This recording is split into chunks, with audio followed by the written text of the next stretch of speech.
Greetings to all dear students. Today we will discuss about non-contact forces.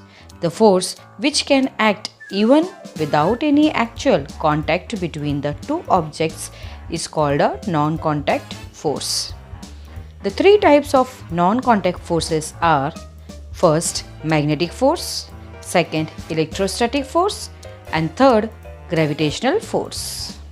Let's begin with first, magnetic force. The force exerted by a magnet on another magnet or any magnetic substance like iron and cobalt within its magnetic field is called a magnetic force. The magnetic force acts from a distance. The effect of this force becomes evident when iron nails are brought near any magnet. The iron nails will get attracted towards the magnet. But magnet has a certain field of influence within which it can exert the force. This field of influence is called its magnetic field. That is why magnetic force is a non-contact force. As you know, magnetic force between two magnets can be attractive or repulsive in nature.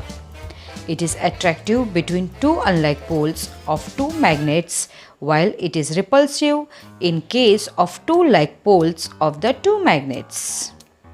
Now, electrostatic force. The force exerted by a charged body on another charged or uncharged body is termed as electrostatic force. The force can be attractive or repulsive in nature. It acts from a distance.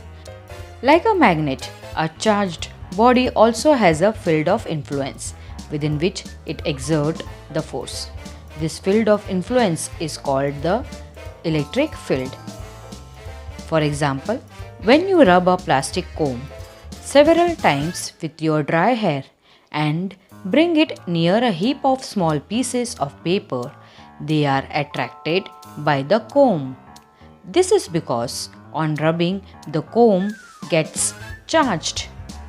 Since the charge is produced due to rubbing of comb and remains there without any movement, it is called electrostatic charge. Now third, gravitational force. When you drop an object from a height, it always comes down towards the earth.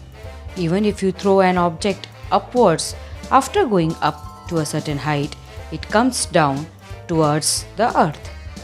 Have you ever thought why this happens?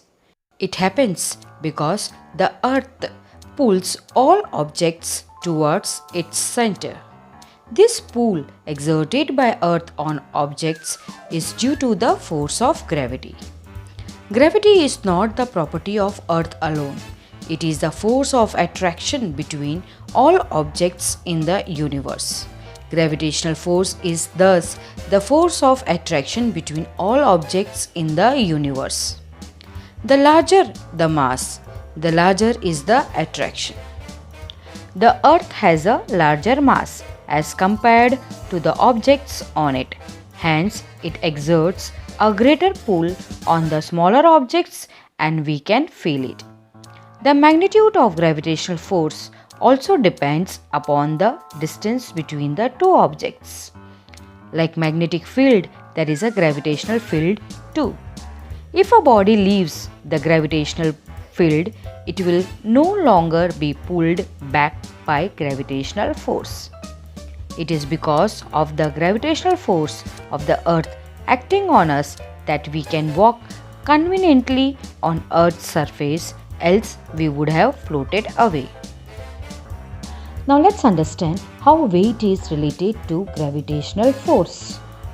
The weight of an object equals the magnitude of the gravitational force acting on the object. Weight and mass are fundamentally different quantities. Mass is an intrinsic property of matter, whereas weight is a force that results from the action of gravity on matter. Your mass always remains the same, but weight changes with force of gravity.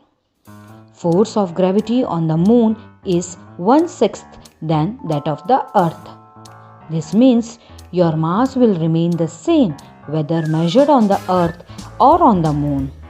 However, your weight will be reduced by 1/6 on the Moon.